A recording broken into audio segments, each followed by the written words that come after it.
Brothers technical institute से। मेरा नाम देवेश खाड़े है। आज हम वोल्टेज और करंट क्या है ये जानेंगे।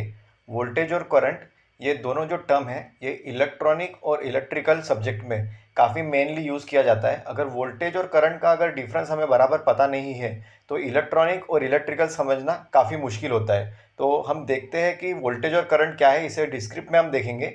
इसके बाद में वोल्टेज और करंट कैसे चेक करते हैं मल्टीमीटर से, क्लैंप मीटर से, ये भी हम देखेंगे। उसका यूनिट क्या होता है और वोल्टेज और करंट में क्या डिफरेंस है, मेन ये भी हम ये टॉपिक में कवर करेंगे। हमारे इंस्टीट्यूट में हम ट्रेनिंग भी प्रोवाइड करते हैं, जैसे home appliance repairing and maintenance में AC, fridge, washing machine, oven, geyser, chimney, water purifier, gas stove, ये सारे अप्लायंसेस का हम 100% प्रैक्टिकल के साथ में कोर्स कंडक्ट करते हैं। अगर आपको भी हमारे साथ में कोर्स अगर ज्वाइन करना है तो हमें कांटेक्ट कीजिए।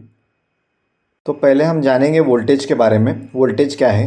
वोल्टेज का अगर डेफिनेशन हम देखते हैं तो वोल्टेज का डेफिनेशन ऐसा है, the pressure that pushes charge, charge मतलब electron, is called voltage. Voltage का मतलब बेसिकली हम मीनिंग देखते हैं तो ये प्रेशर है जो क्रिएट करता है।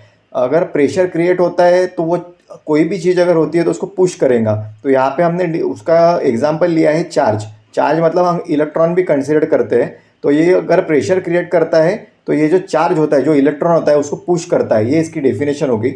और voltage is also known as tension and potential difference. हम इसे टेंशन भी समझ सकते हैं या पोटेंशियल डिफरेंस ऑफ 2 पॉइंट भी समझ सकते हैं। उसके बाद में ये वोल्टेज का यूनिट है वोल्ट। इसे हम वोल्ट में डिफाइन करते हैं, जो इसका यूनिट होता है। और इसका सिंबल है वी, जो हम इसे वी से इंडिकेट करते हैं। कहीं पे भी हम अगर वोल्टेज का अगर हमें यूनिट लिखना है, जैसे समझ लीजिए कोई वोल्ट है, जैसा 10 वोल्ट है या 230 वोल्ट है, तो 230 तो हमने लिख दिया 230। अगर इसे हमें डिफाइन करना है कि ये वोल्टेज है तो इसे हम कैसे डिफाइन करेंगे? उसके लास्ट में जो यूनिट रहेगा उसे वी लिखेंगे, इसलिए इसका सिंबल वी है।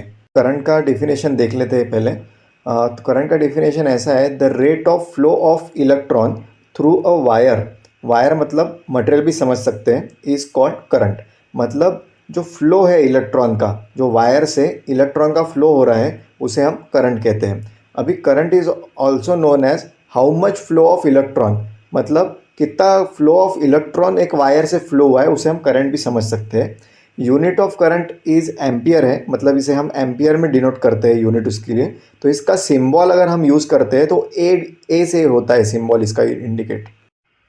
अभी हमने वोल्टेज और करंट इसका डेफिनेशन देखे, उसके साथ साथ हमने इसका यूनिट भी देखे हैं, उसके साथ साथ इसे कैसे सिंबल से लिखा जाता है वो भी हमने देखे हैं। उसी के बाद में जैसे अभी वोल्टेज और करंट इसके क्या टाइप है, तो इस पर हम एसी भी कह सकते हैं या डीसी भी कह सकते हैं। तो एसी में भी वोल्टेज और करंट होता है, उसके साथ साथ डीसी में भी वोल्टेज और करंट होता है। अभी एसी मतलब अल्टरनेट करंट होता है। तो अल्टरनेट करंट का ये सिंबल है, तो ये अल्टरनेट करंट के लिए सिंबल यूज़ किया जाता है। हो सकता है अल्टरनेट करंट अगर हम देखते हैं तो अल्टरनेट में हमें वोल्टेज भी देखना हो सकता है, अल्टरनेट में हमें करंट भी देखना हो सकता है। ये हो गया। उसके बाद में हम अगर देखते हैं डीसी, डीसी मतलब इसे कहते हैं डायरेक्ट करंट। ये डायरेक्ट करंट का सिंबल है। अगर हमें देखना है तो डायरेक्ट करंट, ये इसका हम वोल्टेज भी देख सकते हैं डायरेक्ट करंट का, उसके साथ साथ इसमें हम करंट भी मेजर कर सकते हैं इसका। तो एसी और डीसी ये डिफरेंस है दो टाइप के। जैसा एसी है ये जो इलेक्ट्रिकल सेगमेंट में यूज़ होता है, उसके साथ साथ जो डीसी है ये इलेक्ट्रॉनिक सेगमेंट में ज़्यादा यूज़ किया जाता है। तो हमने टाइप्स भी देख लिए एसी और डीसी क्या होता है। अभी जैसे इलेक्ट्रिकल सर्किट में हम एक मेन पॉइंट ऐसा है, अगर करंट कहीं है, करंट तभी फ्लो हो सकता है जब वहाँ पे वोल्टेज अगर प्रेजेंट रहता है तो ही करंट फ्लो हो सकता है। ये काफ़ी मेन इंपॉर्टेंट पॉइंट है। अभी हम वोल्टेज क्या है, कैसा ये वर्क करता है, करंट क्या है, कैसे वर्क करता है, ये हम डायग्राम के माध्यम से समझेंगे। क्योंकि वोल्टेज करंट ये इलेक्ट्रिकल का काफ़ी मेन पार्ट है, पर इसे समझने में हमें समय भी लग जाता है और समझने के बाद में भी ये वोल्टेज क्या है और करंट क्या है ये हम बराबर किसी को बता भी नहीं पाते या समझ भी नहीं पाते।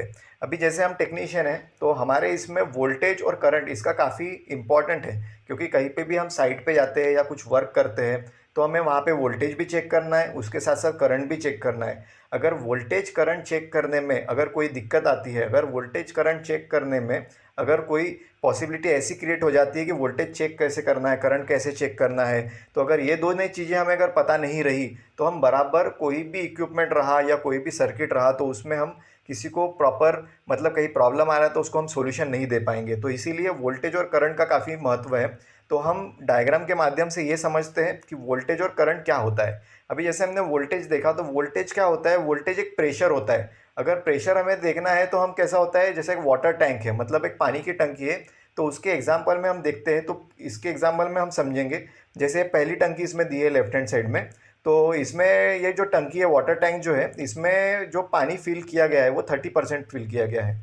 अगर 30% अगर पानी फिल किया गया है तो साहजिक सी बात है कि इसका प्रेशर कम रहेगा, उतना नहीं रहेगा, क्योंकि अभी भी टैंक खाली है इतना। अगर दूसरा टैंक हम देखते हैं राइट में, तो इसमें 100% पानी फिल किया गया है। 100% पानी फिल किया गया है, तो हम अगर 30% और 100% इसका अगर कंपेरिजन करेंगे, क्योंकि लेफ्ट में जो टैंक है वो तो आधी से भी कम भरी है और राइट की टैंक है वो फुल है, तो इसमें जैसा जो फुल टैंक है उसका प्रेशर काफ़ी ज़्यादा रहेगा, है ना। और जो 30% वाला है उसका प्रेशर 100% से जो है वो कम रहेगा। तो जैसा वोल्टेज है, तो वोल्टेज में हम इसमें देखेंगे, तो जैसा अभी वोल्टेज हमें इसमें डिफाइन करना है कि इसमें वोल्टेज कैसा कैसा है, तो समझ लीजिए हमें वोल्टेज देखना है। तो जैसे 100 वाला जो है, जिसमें फुल पानी फिल किया गया है, उसमें वोल्टेज ज़्यादा होगा, है ना। अगर वो सर्किट स्टार्ट है या नहीं भी है, अगर हम वोल्टेज कैलकुलेट करते हैं तो वोल्टेज हमें इसमें ज़्यादा ही मिलना है। अगर ये 30% का हम कैलकुलेट करते हैं, तो ये सर्किट स्टार्ट है या बंद है, अगर इसमें हम कैलकुलेट करेंगे तो इसमें वोल्टेज पहले से ही कम है। तो हो सकता है हम ये 100% को वोल्टेज मान लीजिए, इसको 230 वोल्ट मानते हैं, तो ये 30% का जो फिल है इसका वोल्टेज हम सिर्फ 100 वोल्ट ही मानेंगे। तो हमने देखे वोल्टेज क्या है, ये टैंक के माध्यम से हमने समझे है कि वोल्टेज क्या हो सकता है। क्योंकि जैसे हमने 100% बताया, तो 100% में जो वाटर की कैपेसिटी है वो ज़्यादा है, तो इसका वोल्टेज भी ज़्यादा है। 30 में वाटर की कैपेसिटी कम है, तो इसमें वोल्टेज कम है। अगर हम वाटर टैंक को, ये सॉकेट अगर देख लेते हैं हम, इसे अगर समझते हैं ये सॉकेट है, तो जैसे सॉकेट में हमने अगर सप्लाई, तो सॉकेट में पहले से आ रहा होता है, तो हम इसमें अगर वोल्टेज चेक करते हैं, तो 100 वाले टैंक में अगर हम वोल्टेज चेक कर रहे हैं, ये सॉकेट अगर है, तो इस सॉकेट में जैसे 230 वोल्ट दिखा रहा है। जैसे हम 30% वाला टैंक देख रहे हैं, तो इसमें कैसा है, वाटर लेवल कम है, तो वाटर लेवल कम है मतलब इसमें वोल्टेज कम है, तो वोल्टेज कम है मतलब इसमें अगर हम वोल्टेज चेक करेंगे तो हमें इसमें 100 वोल्ट ही दिखाएगा। जैसे इसमें 230 वोल्ट दिखा रहा था, तो ये सॉकेट में हमें 100 वोल्ट ही दिखाएगा। तो हम इसे आगे और अच्छे से समझते हैं। अभी जैसे हम दोनों टैंक हम कंसीडर कर रहे हैं, तो टैंक में हमने जैसा टैंक भी लगाया है, टैंक में हमने टैप भी लगाया है, मतलब नल भी लगाया है, नल को कनेक्ट करने के लिए एक पाइप भी लगाया है। तो ये, इससे हम ये चीज़ अभी देखेंगे कि वोल्टेज और करंट इसमें क्या डिफरेंस होता है। अभी इसमें अगर हम समझते हैं, तो आप जैसा लेफ्ट हैंड साइड में पहला जब टैंक देख रहे हैं, तो इसमें पानी फिल किया गया है, जैसे हमने पहले आपको बताया कि 30% ही इसमें वाटर फिल किया गया है, मतलब पानी भरा गया है। अभी 30% इसमें पानी है, तो अभी हम देखेंगे जैसा इसका प्रेशर है, तो प्रेशर क्या है, इसका लेस है। प्रेशर लेस है मतलब वोल्टेज लेस है, मतलब प्रेशर अगर कम है तो इसमें वोल्टेज भी कम है। अभी हम देखते हैं इसमें, जैसा इसमें पाइप लगा है, अभी ये पाइप समझ लीजिए 1 इंची का पाइप लगा है इसमें, तो अभी इसमें टैप लगा है, तो जो टैप लगा है उसमें से पानी फ्लो आएगा। अगर टैंक में पानी का प्रेशर कम है, तो टैप का जो पानी है, तो पानी का फ्लो भी कम रहेगा। तो अगर फ्लो हम देखते हैं, इसे हम समझेंगे फ्लो को, तो अगर फ्लो को हम करंट में समझते हैं, तो इलेक्ट्रॉन फ्लो लेस, मतलब इसका पानी का प्रवाह अगर कम है, तो इसमें जो करंट है उसका भी प्रभाव कम रहेगा। तो अभी जैसा प्रेशर कम है, तो इलेक्ट्रॉन फ्लो लेस है। जैसा इसमें वोल्टेज कम है ये टैंक में, मतलब प्रेशर मतलब समझ रहे हैं हम वोल्टेज, तो इसमें कैसा, वोल्टेज अगर कम है तो इसमें करंट भी यहाँ से जो रिलीज होगा, जो फ्लो रहेगा वो भी कम रहेगा। तो समझ लीजिए कोई सर्किट में अगर वोल्टेज कम होता है, तो उसमें से करंट जो फ्लो होगा वो कम ही फ्लो होगा। अभी समझते हैं हम दूसरे डायग्राम में, जैसे इसमें दूसरी टैंक दी है राइट साइड में, इसमें कैसा है, जो पानी का प्रेशर है, तो हम इसमें देखेंगे जैसा पानी इसमें फुल फिल किया गया है, मतलब पूरा भरा हुआ टैंक है ये, तो इसमें प्रेशर ज़्यादा है, तो प्रेशर ज़्यादा है मतलब वोल्टेज ज़्यादा है। वोल्टेज ज़्यादा होने से क्या होता है, अभी जैसा प्रेशर ज़्यादा है तो क्या होगा, पानी का फोर्स भी ज़्यादा रहेगा। पानी का फोर्स ज़्यादा है तो समझ लीजिए उसमें इलेक्ट्रॉन फ्लो मोर हो रहा है, मतलब प्रेशर मोर है, तो इसमें समझ लीजिए फ्लो ज़्यादा है। प्रेशर ज़्यादा है मतलब फ्लो ज़्यादा है। अभी वोल्टेज ज़्यादा है मतलब करंट फ्लो ज़्यादा है। तो ये इस तरीके से हम समझेंगे, जहाँ पे वोल्टेज कम रहेगा वहाँ पर करंट फ्लो कम रहेगा, जहाँ पे वोल्टेज ज़्यादा रहेगा वहाँ पे करंट फ्लो भी ज़्यादा रहेगा।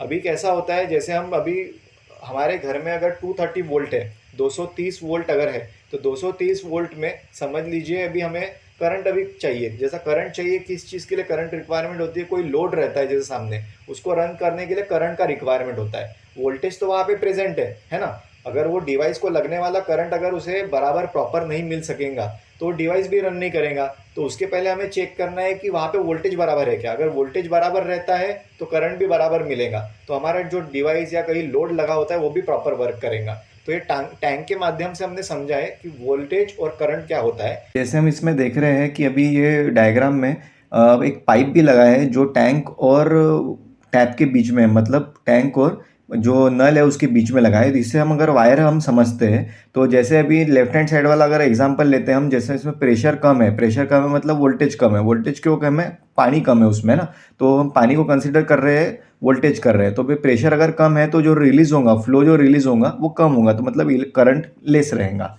अभी जैसा ये टैंक है राइट हैंड साइड वाला, अगर फुल भरा है, अगर फुल भरा है तो इसका समझ लीजिए प्रेशर ज़्यादा है, प्रेशर ज़्यादा है मतलब वोल्टेज ज़्यादा है, वोल्टेज ज़्यादा है तो करंट भी ज़्यादा रहेगा। अगर पाइप का डायमेंशन हम कम ज़्यादा करते हैं, तो पाइप को अगर हम वायर समझते हैं, इसका डायमेंशन अगर कम ज़्यादा करते हैं तो करंट जो है, करंट में इफेक्ट दिखेगा, करंट एक तो कम हो जाएगा या करंट का फ्लो बढ़ेगा। अगर करंट का फ्लो अगर बढ़ता है तो उसके लिए हमें वायर का जो डायमेंशन है वो ज़्यादा लेना पड़ता है। अगर करंट का फ्लो जहाँ पे रिक्वायरमेंट कम है तो वहाँ हम वायर का डायमेंशन कम भी लिए तो चलता है, क्योंकि ये सिस्टम में हम जब वाटर टैंक के सिस्टम में समझ रहे हैं तो इसमें पाइप कम ज़्यादा करने से फ्लो में तो कम ज़्यादा हो जाता है। जैसा पाइप का इसमें डायमेंशन अगर बढ़ा देते हैं तो फ्लो बढ़ जाता है, पाइप का डायमेंशन हम कम कर देते हैं तो फ्लो कम हो जाता है। पर अगर हम वायर के सेगमेंट में देखते हैं तो वायर का अगर सेगमेंट देखेंगे तो हम इसके नेक्स्ट टॉपिक में हम कवर करेंगे। नेक्स्ट टॉपिक में हम जो कवर करेंगे वो जो रेजिस्टेंस रहता है, इलेक्ट्रिकल रेजिस्टेंस होता है जो वायर्स में होता है, वो हम कवर करेंगे नेक्स्ट टॉपिक में। तो उसको आप में समझ में आ जाएगा तो वायर अगर डायमेंशन बढ़ता है कम होता है तो क्या इफेक्ट पड़ता है उसके वोल्टेज और करंट पे। अगर हम इसमें समझते हैं, जैसा वायर अभी हमने इसमें कम कर दिया, जैसा पाइप हमने कम कर दिया तो प्रेशर कम हो जाएगा, पाइप हमने इसका अगर डायमेंशन बढ़ा दिया तो प्रेशर बढ़ जाएगा। तो हमने अभी ये जाना है कि वोल्टेज और करंट क्या होता है। तो वोल्टेज अगर ज़्यादा रहेगा तो वहाँ पे करंट भी ज़्यादा रहेगा, वोल्टेज अगर कम रहता है तो वहाँ पे करंट भी कम होता है ना। वोल्टेज एक प्रेशर है और करंट क्या है, जो रिलीज है, मतलब जो फ्लो ऑफ इलेक्ट्रॉन है उसे हम करंट कहते हैं। अगर वोल्टेज प्रेजेंट रहेगा तो ही वहाँ पे करंट प्रेजेंट रहेगा। वोल्टेज लेवल अगर देखेंगे तो वोल्टेज लेवल क्या होता है, जैसा सबसे अगर छोटा वोल्टेज हम देखते हैं तो 1 वोल्ट से स्टार्ट होता है, 1 या 2 वोल्ट से स्टार्ट होता है। तो वो कहाँ तक हो सकता है, 60,000 वोल्ट तक के हो सकता है, मतलब 60 किलो वोल्ट तक हो सकता है। और अगर हम देखते हैं कि जैसा इलेक्ट्रिकल में हम देखते हैं कि जैसा एम्पियर होता है, तो एम्पियर हमारा 0.001 एम्पियर, मतलब 1 मिली एम्पियर से लेके तो 1000 एम्पियर तक भी हो सकता है। अगर हम इसमें एग्जाम्पल में लेते हैं, जैसे हमारे पास पेंसिल सेल होती है तो उसमें 1.5 वोल्ट होता है। अभी हम जैसा बैटरी यूज़ करते हैं, जैसे बाइक में बैटरी यूज़ करते हैं तो उसकी बैटरी का वोल्टेज कितना होता है, 12 वोल्ट होता है। उसके ऊपर अगर जाते हैं तो जैसा रेसिडेंशियल सेगमेंट जहाँ पे हम रहते हैं, डोमेस्टिक सेगमेंट हम जो बोलते हैं, घर में जो इलेक्ट्रिसिटी हम यूज़ करते हैं वो 230 वोल्ट की होती है। अगर इंडस्ट्रियल में हम जाते हैं तो वहाँ पे 440 वोल्ट यूज़ होता है। अगर हम उसके बाद में अगर जहाँ पे पावर जनरेशन सिस्टम होता है तो वहाँ के अगर देखेंगे हम तो 60,000 वोल्ट होता है, मतलब 60,000 वोल्ट मतलब 60 किलो वोल्ट होता है। तो जहाँ पे वोल्टेज ज़्यादा रहेगा वहाँ पे करंट का यूटिलिटी भी ज़्यादा रहेगा, जहाँ पे वोल्टेज कम रहेगा वहाँ पे करंट का यूटिलिटी कम रहेगा। तो इस तरीके से हमने समझा है कि वोल्टेज और करंट क्या है। हमारे इंस्टीट्यूट में हम ट्रेनिंग भी प्रोवाइड करते हैं, जैसे home appliance repairing and maintenance में AC, fridge, washing machine, oven, geyser, chimney, water purifier, gas stove, ये सारे अप्लायंसेस का हम 100% प्रैक्टिकल के साथ में कोर्स कंडक्ट करते हैं। अगर आपको भी हमारे साथ में कोर्स अगर ज्वाइन करना है तो हमें कांटेक्ट कीजिए।